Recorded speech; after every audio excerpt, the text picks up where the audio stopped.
inkastoo shaqooyin badan aan Puntland ka soo qabtay oo SSC ka soo qabtay oo Khaatuma ka soo qabtay haddana shaqadii ugu dambeysay la taliye Cali Khaliif baan ahaa xagga bulshada iyo xagga amnigaba waaniga iska casilay markii uu halka aaday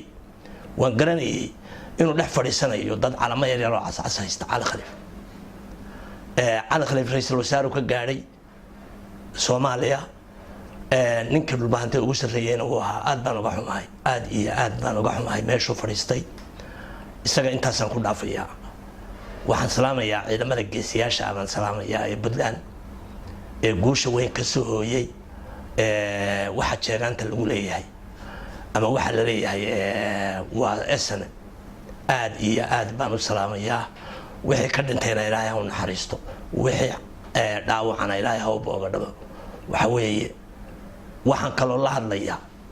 nin baan saaka jimcaha u soo kacay oo aan doonayaa inaan u jawaabo ninkaas waxa la yiraahdaa Faysal baa la yiraahdaa Faysal Cali Waraab isagu waa niman xishoonayn bal Faysal hal la weydiiyay isaaqo waxa uu ka shaqeyn jiray markii dawladda Soomaaliya jirtay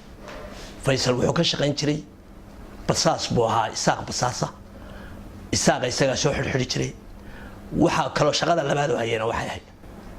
aad iyo aad baan ugu soo dhaweynaynaa Faysal shaqadii uu naahan jiray ama uu dalka u hayay ama uu dadka u hayay aad baan ugu soo dhaweynaynaa ee ahayd tan la garanayo afka kuma balaariyeen ama dadku uu ka xishoon lahaa laakiin isaga xishoon waay aan dhaweyto wuxuu yiri Faysal ma jirteen iyo ciidan gala isleeg waxay oran jireen dumar cawradaada iyo cuqdaada leh ay oran jireen waxa weeye annagu ciidan galana wax ka sheegi mayno ciidan galana waa dad Soomaaliyeed wey laakiin shakhsi meel taagan oo leeyahay xusbi baa tahay oo xusbi aan soo baxayn oo xusbi aan dad helayn oo xusbi iska sataati Faransiisku wuxuu yiraahdaa qoriyaha taagan weeyaan laakiin waxa la leeyahay yaan xusbi kale meesha soo galin baa la leeyahay waxaan ka hadlayaa oo kale dagaalkii maalinta loo dhacay shalay dagaalkaas si fiican baa loogu guuleystay run baa sheegay aanu been ma sheegay waxa weeye haddana waxa uu hadhay hees yar sicid dheer wixii waa ku fooriyeen hadii alla idmo fooriyar baa u hadhay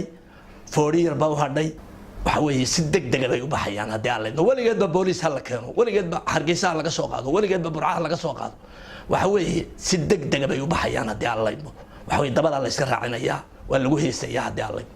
waxay yiraahdaan dawladda federaalkeed baan ugu soo dooshay ciidamada ay sheegayaan ma diyaaradaha la soo saaraa waa in aad dib uga shalaysaan hadii alla idmo waxa idinku dhaca Puntland baa dagaalamaysa reer Puntland baa dagaalamaya daarood kale oo dagaalamayaan ma jiro waxa weeye waxa dagaalamaya xitaa reer Sool baa dagaalka ka maqan waxaan codsanayaa in reer Sool dagaalka soo galo waxa weeye Puntland waa quwad Ilaahay sameeyay waa quwad weyn ma yeesho talow maqal markay waxa ku hadlaya ma jirteen iyo wixii madax madow baa isleeg ma yeeyeen maqal talow markuu leeyahay ciidan galay leegiyay ciidan galay iyo ma jirteen baa isleeg waxa weeye dhibaaxada ku dhacdayna dhibaax ma ba ahaba dees maxaa Soomaaliya noo keenay Soomaaliya waad garanaysaan inta dawlad ka shaqeysa inta hadii bidikad leeyahay ma diyaarada la soo saaray ciidamada waxa weeye xajista karkaarka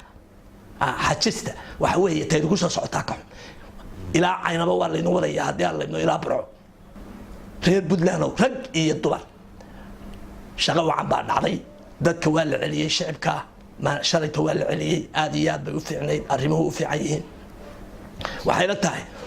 Puntland maanta bay dawlad tahay xitaa dawladda Cabdullaahi Yuusuf marka runta laga wada hadlo sida ay saaka tahay ma yahay saaka waa dawlad rasmi